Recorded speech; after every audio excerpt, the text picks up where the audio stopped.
हम पढ़ रहे हैं मनु भंडारी। तो मैं आगे का पढ़ती हूँ।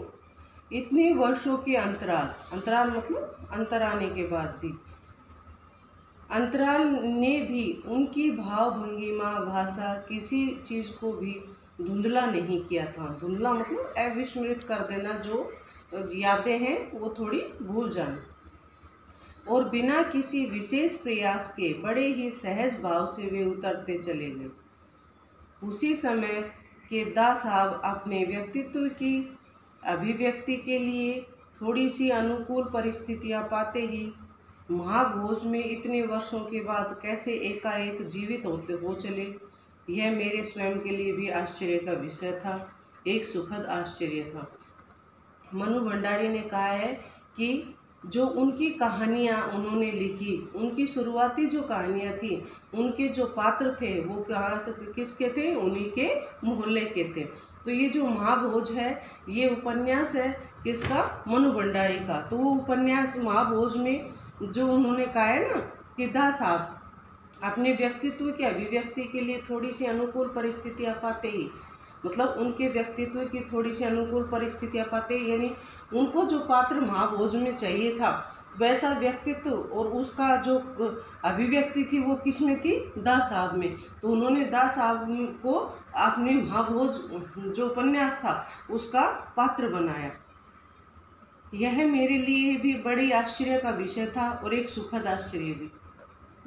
उस समय हमारे परिवार में लड़की के विवाह के लिए अनिवार्य योग्यता थी। उम्र में 16 साल तथा शिक्षा में मैट्रिक पास। यानी जब मनु भंडारी अपने समय की बात कर रही है कि वो कह रही है कि हमारे समय में लड़की के लिए 2 अनिवार्य योग्यताएं थी कि एक तो लड़की 16 वर्ष की होनी चाहिए और दूसरा वह 10वीं पास होनी चाहिए। सन 1944 में सुशीला ने ये योग्यता प्राप्त कर ली थी। पहले जो लेखिका मनु भंडारी है वो इस बात का जिक्र कर चुकी है कि जो उनकी बड़ी बहन थी सुशीला, उन्हीं के वो बड़ी स्वस्थ और गोरी थी, जिसके बारे में बताया, और जिसके कारण पिताजी बार बार में उनकी तुलना सुशीला से करते रहते थे और यही हीन भावना उनके मन में पैदा हो गई थी। तो 1944 में सुशीला ने ये योग्यता प्राप्त कर ली थी और शादी करके कोलकाता चली गई थी। यानी वह 16 वर्ष की हो गई थी और उसने 10वीं कक्षा पास कर ली। मेरे दोनों बड़े भाई भी आगे पढ़ाई के लिए बाहर चले गए। भाई बहनों की छत्र छाया से परे हटते ही पहली बार मुझे एक नए सिरे से अपने वजूद का एहसास हुआ। यानी पहले तो वह भाई बहनों में रहती थी, जब बहन की शादी हो गई और जो 2 बड़े भाई थे वो शिक्षा के लिए उच्च शिक्षा प्राप्त करने के लिए शहर से बाहर चले गए। भाई बहनों की छत्र छाया, छत्र होती है छाता, मतलब जब तो सारे भाई बहन क्या रहते थे? घुल मिल कर रहते थे। तो छत्र छाया से परे हटते ही पहली बार मुझे नए सिरे से अपने वजूद का एहसास हुआ। वजूद मतलब अपना जो व्यक्तित्व है, अपनी जो पहचान है, उसका एहसास हुआ। पिताजी का ध्यान भी पहली बार मुझ पर केंद्रित हुआ, क्योंकि जो बड़े भाई बहन थे वो सारे चले गए थे। अब उनके पिताजी का पूरा ध्यान किस पर था? मनु भंडारी पर। लड़कियों को जिस उम्र में स्कूली शिक्षा के साथ साथ सुघड़ गृहिणी तथा कुशल पाक शास्त्री बनाने के नुस्खे जुटाए जाते थे, पिताजी का यह आग्रह रहता था कि मैं रसोई से दूर रहूं। लड़कियों को जिस उम्र में स्कूली शिक्षा के साथ साथ, स्कूली शिक्षा मतलब बेसिक शिक्षा जो है 10वीं कक्षा के साथ साथ सुघड़ गृहिणी यानी घर के कामकाज के लिए, और कुशल पाक शास्त्री मतलब भोजन पकाने में जो कुशल हो, तेज हो, अच्छा भोजन बनाती हो, तो कुशल पाक शास्त्री बनाने के नुस्खे जुटाए जाते थे। यानी लेखिका बता रही है कि जिस उम्र में मैं थी, जब पिताजी का मेरे ऊपर ध्यान केंद्रित हुआ, तो उन्होंने बताया कि उस समय मेरा 10वीं कक्षा, क्योंकि पहले वो बता चुकी है कि उस समय हमारे 10वीं कक्षा पास हो और लड़की 16 वर्ष की उम्र की हो। तो उसने बताया है कि उस समय स्कूली शिक्षा के साथ साथ भी घर के कामकाज और भोजन बनाने में जो कुशल बनाने के नुस्खे जुटाए जाते थे, यानी भोजन बनाने की कला सिखाई जाती थी। उस समय पिताजी का आग्रह यही रहता था कि मैं रसोई घर से दूर रहूं। रसोई को वो भटियार खाना समझते थे। तथा उनके हिसाब से वहाँ रहना अपनी क्षमता तथा प्रतिभा को भट्टी में झोंकना था। भटियार खाना मतलब वहाँ भट्टी जलती रहती है और हमेशा उसमें क्या रहता है, रसोई में आग जलती रहती थी और खाना पकता रहता था। तो लेखिका के पिताजी का मानना था कि जो रसोई में मतलब कामकाज में जुटा रहता है, वहाँ पर रसोई में लगे रहने के बाद उनकी क्षमता और प्रतिभा को भट्टी में झोंकना था, यानी सब कुछ क्या हो जाता था, सुहाव हो जाता था। वहाँ रहकर मनुष्य की अपनी कोई पहचान नहीं रह जाती थी। घर में आए दिन अनेक राजनीतिक जमाव पार्टियों के जमावड़े होते थे, क्योंकि हम पहले ही चर्चा कर चुके हैं जो लेखिका के पिताजी थे वो किससे जुड़े हुए थे, कांग्रेस से जुड़े हुए थे। तो लेखिका के घर में राजनीतिक माहौल रहता था और उनके बीच जमकर बहसें होती थी, मतलब बहस होना, वाद विवाद होना, तकरार होना। बहस करना पिताजी का प्रिय सगल था। सगल मतलब चाय पानी तथा नाश्ता देने के लिए जाती तो पिताजी मुझे वहीं बैठने के को कहते। वह यही चाहते थे कि मैं भी वहीं बैठूं, सुनूं और जानूं कि देश में चारों तरफ क्या कुछ हो रहा है। यानी पिताजी की इच्छा थी कि मनु भंडारी भी हमारे साथ जो राजनीतिक बहसें होती हैं, राजनीतिक वाद विवाद होते हैं, उनके को सुने और उसके बारे में जाने और पता चले उसे कि देश में आजकल क्या हो रहा है। यानी वो क्या चाहते थे, वो चाहते थे कि ये भी क्या हो कि जिस तरह लेखिका के पिता राजनीति में शामिल थे, वैसे ही वह लेखिका को भी राजनीति में शामिल करना चाहते थे। आगे देखिए, देश में वो भी तो कितना कुछ रहा था।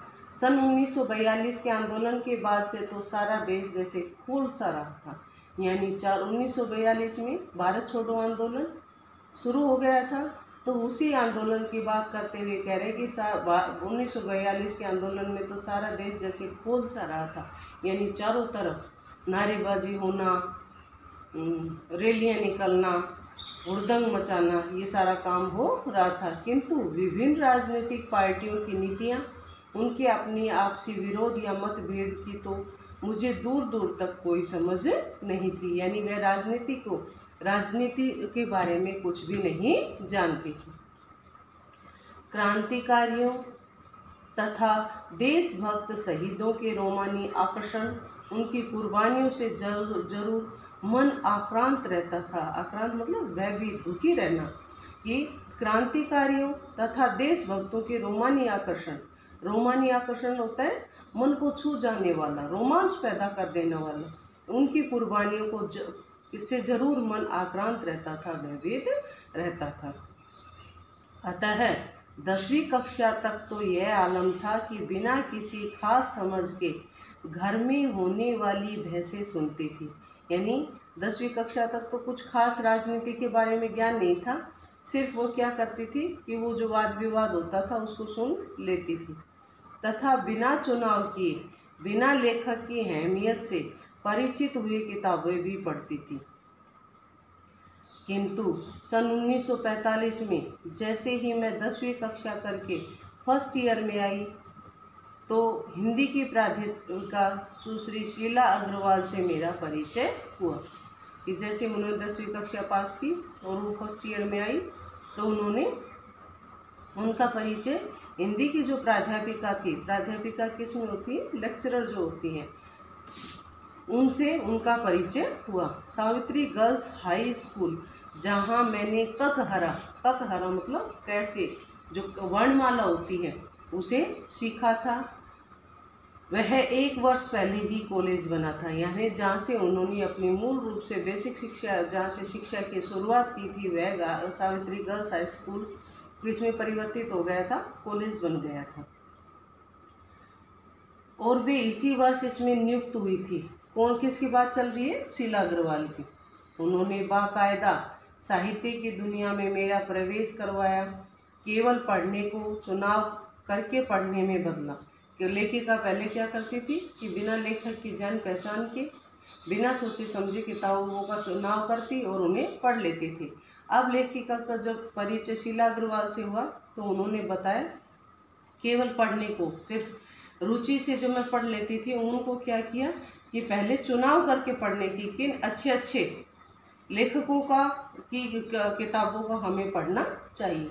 चुनाव में बदला, खुद ही चुन चुन कर किताबें दी और पढ़ी हुई किताबों पर बहसें की तो 2 वर्ष बीतते बीतते साहित्य की दुनिया शरद प्रेमचंद से बढ़कर अज्ञे जैनेन्द्र जी की छोटी छोटी सरल सहज वाक्यों वाली शैली ने बहुत ज़्यादा आकृष्ट किया। देखो, जैसे ही वह लेखक का चुनाव करके किताबें पढ़ने लगी तो उसके से क्या हुआ कि उन्होंने शरदचंद्र प्रेमचंद का जन्म 1980 के साथ साथ उन्होंने फिर क्या कर लिया, अज्ञे हीरानंद वात्स्यायन अज्ञे जैनेन्द्र जी की छोटे छोटे सरल सहज वाक्यों वाली शैली ने बहुत ज़्यादा आकृष्ट किया। यानी उनके लिखने की जो शैली थी अज्ञे की और जैनेन्द्र की, उनकी जो शैली थी वह कैसी थी, वाक्य कैसे थे, छोटे थे और सहज थे। तो इस लिखने की जो शैली थी उसे लेखिका बहुत ही आकर्षित हुई। आगे उसने कहा है, सुनीता जैनेन्द्र का उपन्यास है, ये बहुत ही अच्छा लगा। अज्ञे जी का उपन्यास शेखर एक जीवनी पढ़ा जरूर, लेकिन उस समय वह मेरी समझ के सीमित दायरे में समा नहीं पाया। सीमित दायरा मतलब जो दायरा होता है सीमा, मतलब जो समझने की जो शक्ति थी वह जो लेखक एक जीवनी है शेखर एक जीवनी अज्ञे जी का जो उपन्यास है वह लेखिका के समझ में नहीं आया। और कुछ वर्षों बाद नदी के द्वीप पढ़ा तो मन को इस कदर, ये भी किसकी रचना है, अज्ञे की रचना है, नदी के द्वीप पढ़ा तो उसके मन को इस कदर बांधा कि उस झोंके में शेखर को दोबारा पढ़ गई। शेखर किसके लिए आया है, शेखर एक जीवनी जो अज्ञे जी का उपन्यास था उसके लिए आया है, उसे उन्होंने दोबारा पढ़ लिया।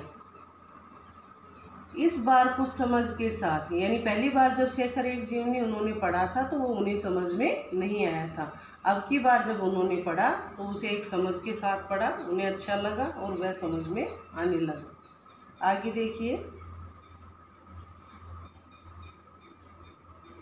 यह शायद मूल्यों के मंथन का युग था। नैतिक अनैतिक, पाप पुण्य, सही गलत की बनी बनाई धारणाओं के आगे प्रश्न चिन्ह ही नहीं लग रहे थे, बल्कि उन्हें ध्वस्त भी किया जा रहा था। और इसी संदर्भ में जैनेन्द्र का त्यागपत्र, भगवती बाबू का चित्रलेखा नाटक पढ़ा। यानी वह जो समय था, कौन सा समय, लेखिका के समय, जब लेखिका फर्स्ट ईयर में आई, उन्होंने नई नई किताबों का चुनाव करना शुरू किया, उनको अलग अलग लेखकों को पढ़ना शुरू किया, तब वो कह रहे हैं कि वह जो समय था वह मूल्यों के मंथन का।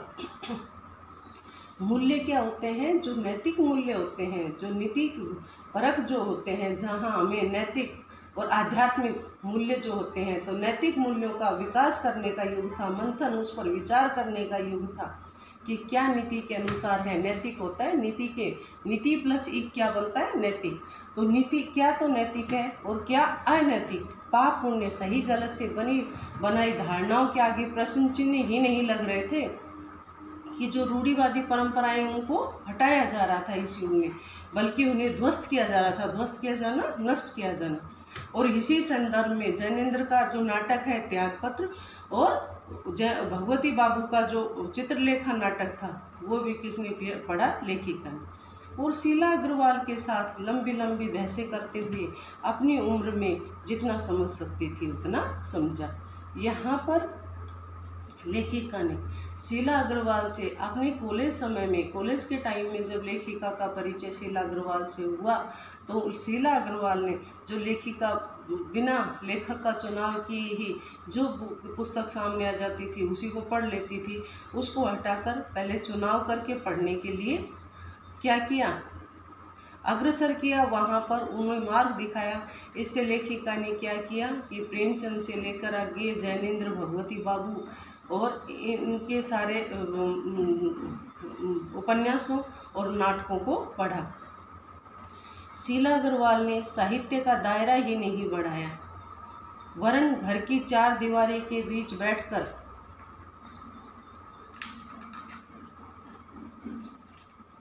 देश की परिस्थितियों को जानने समझने का जो सिलसिला पिताजी ने शुरू किया था, उन्होंने वहाँ से भी खींचकर उसे परिस्थितियों की सक्रिय भागीदारी में बदला। देखो, उन्होंने कहा है कि शीला अग्रवाल ने साहित्य का दायरा यानी साहित्य की जो सीमा थी उसे ही नहीं बढ़ाया, बल्कि क्या किया कि घर के पिताजी क्या चाहते थे कि वह घर की चार दीवारी में रहे और वहीं बैठकर जो उनके घर में राजनीतिक जमावड़े होते थे, राजनीतिक बहसें होती थी, उन्हें सुने, उन्हें जाने और देश में क्या हो रहा है उसके बारे में जाने। तो जो शीला अग्रवाल है वो उससे उनके व्यक्तित्व का एक तो प्रभाव ये पड़ा कि उन्हें साहित्य का विस्तार हुआ, साहित्य के ज्ञान का विस्तार हुआ, और दूसरा उन्होंने कहा कि जो पिताजी चाहते थे उससे बाहर निकाल कर वो उन्हें कहाँ ले आई, उन परिस्थितियों के बीच में सक्रिय यानी पूर्ण रूप से भागीदार बना दिया। कि पहले घर में रहकर नहीं, वो जो आंदोलन हो रहे थे, जो बहसें हो रही थी, उन चीज़ों से बाहर निकालकर उस आंदोलन में सक्रिय रूप से यानी पूर्ण रूप से भाग लेने के लिए बदल दिए। सन 1946-47 के वे परिस्थितियाँ, उसमें भी तब घर में बैठे रहना संभव था क्या भला? 46-47 में भारत छोड़ो आंदोलन शुरू 1942 में शुरू हो गया था और वह 1946-47 में तो भारत आज़ाद होने की चरम सीमा पर था। उसकी बात करते हुए कहते हैं, प्रभात फेरियाँ, जुलूस, हड़तालें, भाषण प्रत्येक शहर का चरित्र था तथा पूरे दमखम और जोश खरोश के साथ इन सब से जुड़ना एक युवा का उन्माद मतलब नशा। जितने भी युवा वर्ग थे वो पूरे जोर शोर से प्रभात फेरियाँ हो रही थी। प्रभात फेरियाँ सुबह जब नारेबाजी होती हैं, जुलूस निकाले जा रहे थे जगह जगह, अंग्रेज़ों के खिलाफ हड़तालें हो रही थी, भाषण देकर प्रत्येक शहर में का चरित्र तरह पूरे दमखम और जोश खरोश के साथ इसमें जुड़ना हर युवा हर युवा वर्ग उस आंदोलन में कूद जाना चाहता था। मैं भी तब युवा थी और शीला अग्रवाल की जोशीली बातों ने रगों में बहते खून को लावे में बदल दिया। बहते खून को लावे में बदल दिया। लावा, ज्वालामुखी जब फटता है तो बाहर क्या निकलता है? लावा निकलता है। तो उस समय हर युवा वर्ग उस भारत छोड़ो आंदोलन में, भारत को आज़ाद करने की जो लड़ाई लड़ी जा रही थी उसमें भाग लेना चाहता था। और उसी समय जब शीला अग्रवाल की जोशीली जोश से भरी हुई बातों को लेखिका ने सुना तो उसने भी क्या किया, वह भी आंदोलन में कूद पड़ी। अब स्थिति यह हुई कि एक बवंडर शहर में मचा हुआ था और दूसरा घर में। यानी पिताजी क्या चाहते थे कि उनकी लड़की कहाँ रहे? घर में रहे, घर की चार दीवारी में बंद रहे। और दूसरी तरफ क्या शीला अग्रवाल ने क्या किया, उसे घर से निकालकर जो आंदोलन बाहर चल रहा था, जो प्रभात फेरियाँ, जुलूस, हड़तालें निकाली जा रही थी, उसमें सक्रिय रूप से भाग लेने के लिए प्रेरित कर दिया। तो लेखिका कह रही है कि दो बवंडर मचे हुए थे, एक घर में और एक बाहर। पिताजी की आज़ादी की सीमा तो यहीं तक थी कि उनकी उपस्थिति में घर में आए लोगों के बीच उठूं बैठूं, उन्हें जानूं समझूं। मतलब पिताजी क्या चाहते थे कि जो राजनीतिक बहसें होती हैं, घर में जो आदमी आते हैं, यानी पिताजी घर में जानता ना चाहते थे कि वह राजनीति में भाग ले, देश के बारे में जाने। लेकिन कारण क्या था कि सिर्फ ये कि वह जो दायरा है वो क्या होना चाहिए, घर की चार दीवारी होनी चाहिए, घर के बाहर नहीं। और लेखिका क्या करती थी, हाथ उठा कर नारे लगाती, हड़तालें करवाती और लड़कों के साथ शहर की सब सड़कें नापती। लड़की अपनी सारी आधुनिकता के बावजूद बर्दाश्त करना उनके लिए बमुश्किल हो गया था। यानी पिताजी नहीं चाहते थे कि उसकी लड़की लड़कों के साथ सड़क पर नारेबाजी करे और हड़तालें करवाए। तो ये जो लड़कों के साथ घूमे फिरे, तो ये सारी आधुनिकता के बावजूद बर्दाश्त करना उनके लिए मुश्किल था। यानी ये सब आधुनिकता यानी आधुनिक युग में यह सब नामुमकिन नहीं था, मुमकिन था, लेकिन पिताजी के लिए मुमकिन नहीं था। और किसी की दी हुई आज़ादी के दायरे में चलना मेरे लिए, यानी पिताजी तो चाहते थे कि वो घर में रहे, और लेखिका के लिए ये मुश्किल था।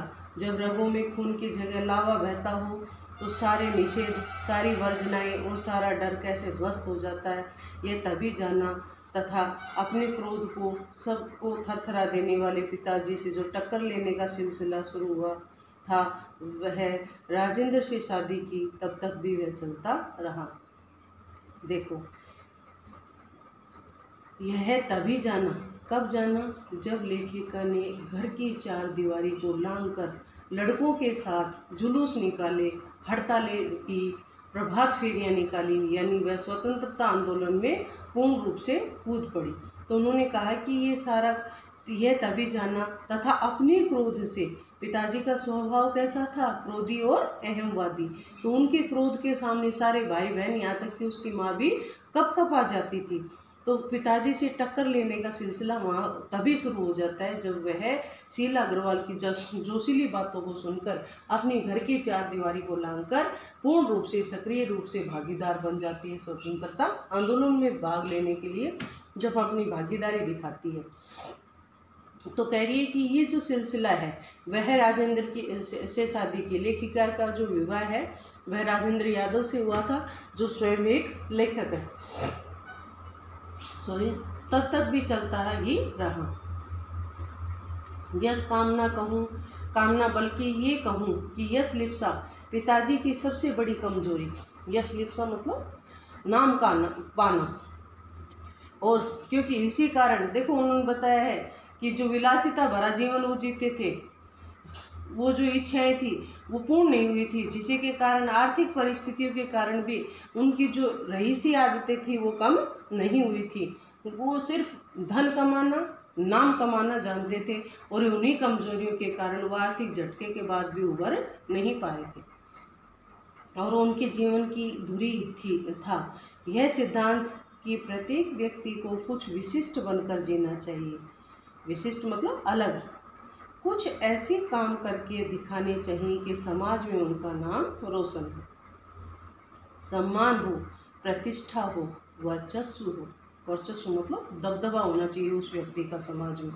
ये कौन चाहता था? पिताजी चाहते थे। और उनके जीवन की ये धुरी मतलब धुरी कि जिस एक सिरा जिसके ऊपर उनका पूरा व्यक्तित्व घूमता है। यह सिद्धांत प्रत्येक व्यक्ति को कुछ विशिष्ट बनकर जीना चाहिए। वो पिताजी चाहते थे ऐसे काम करें समाज में जिससे उनका नाम रोशन हो, सम्मान हो, प्रतिष्ठा हो तथा वर्चस्व हो। इसके चलते ही मैं एक दो बार उनके कोप से बच गई थी। एक बार कॉलेज से प्रिंसिपल का पत्र आया कि पिताजी स्वयं आकर मिले और बताए कि मेरी गतिविधियों के कारण मेरे खिलाफ अनुशासनात्मक कार्यवाही आखिर क्यों नहीं की जाए। मतलब प्रिंसिपल ने पत्र भेजा केस के पास, लेखिका के पिता के पास, और उन्होंने कहा कि वो कॉलेज में आकर मिले और उन अनुशासन जो बनाया गया है, स्कूल के कॉलेज के जो नियम बनाए गए हैं उन्हें लेखिका ने तोड़ दिया है, तो उनके प्रति जो कार्यवाही है वो क्यों न की जाए। पत्र पढ़ते ही पिताजी आग बबूला। आग बबूला होना, अत्यधिक क्रोधित होना मुहावरा है। यह लड़की मुझे कहीं भी मुंह दिखाने लायक नहीं रखेगी। पता नहीं क्या क्या सुनना पड़ेगा वहाँ जाकर। ये कौन कह रहे हैं? लेखिका के पिता। 4 बच्चे पहले भी पढ़े, किसी ने यह दिन नहीं दिखाया। क्रोध से भन्नाते हुए ही वे गए थे। लौटकर क्या कहर बरपा होगा इसका अनुमान था। यानी वो सोच रहे ये भन्नाते हुए मतलब क्रोधित होकर तो वो कॉलेज गई थी, अब वो कह रहे हैं कि वापस आकर क्या क्रोध बरपा होगा मतलब वर्षा होगा, उसका अनुमान तो था। इसलिए मैं पड़ोस की एक सहेली के यहाँ जाकर बैठ गई। माँ को कह दिया कि जब लौटकर कुछ गुबार निकल जाए तब ही बुलाना। पर जब माँ ने आकर कहा कि वे तो खुश ही हैं, चली चल, तो मुझे विश्वास नहीं हुआ। गई तो सही, किंतु डरते डरते।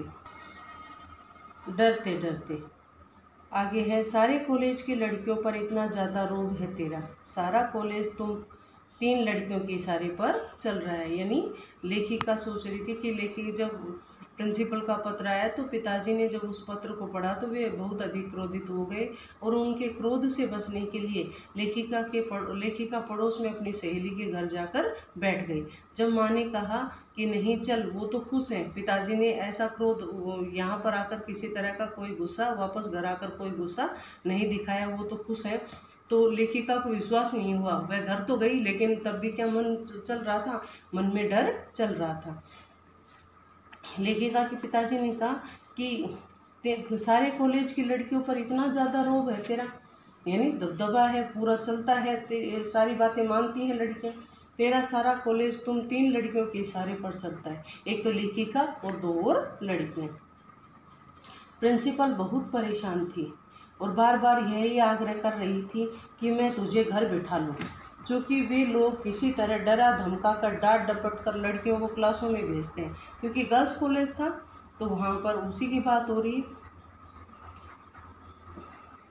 लेकिन यदि तुम लोग एक इशारा कर दो कि क्लास छोड़कर बाहर आ जाओ तो सारी लड़कियां क्लास से निकलकर मैदान में जमा होकर नारे भी लगाने लगती हैं।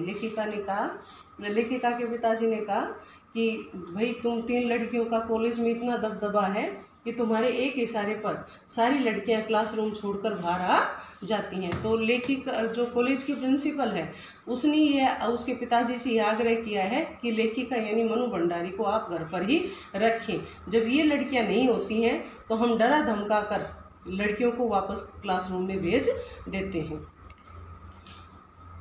तुम सारे लोगों के मारे कॉलेज चलाना बड़ा मुश्किल हो गया है उन लोगों का, क्योंकि जो ये कहते हैं वो कहते ही लड़कियां सारी बाहर आ जाती हैं, नारेबाजी लगाने लगती हैं, तो कॉलेज की पढ़ाई नहीं हो पाती है। कहाँ तो वे जाते समय मुंह दिखाने से डर रहे थे, उन्होंने कहा था कि ये लड़की मुझे कहीं मुंह दिखाने लायक नहीं छोड़ेगी, और कहाँ अब बड़े गर्व से कहकर आए कि यह तो पूरे देश की पुकार है, पर इस पर कोई रोक कैसे लगा सकता है, यानी सारा आज देश स्वतंत्रता की पुकार लगा रहा है, हर युवा वर्ग स्वतंत्रता आंदोलन में कूद पड़ा है, तो ये तो पूरे देश की हलचल है, पूरे देश का आंदोलन है, तो इससे युवा वर्ग कैसे बच सकता है।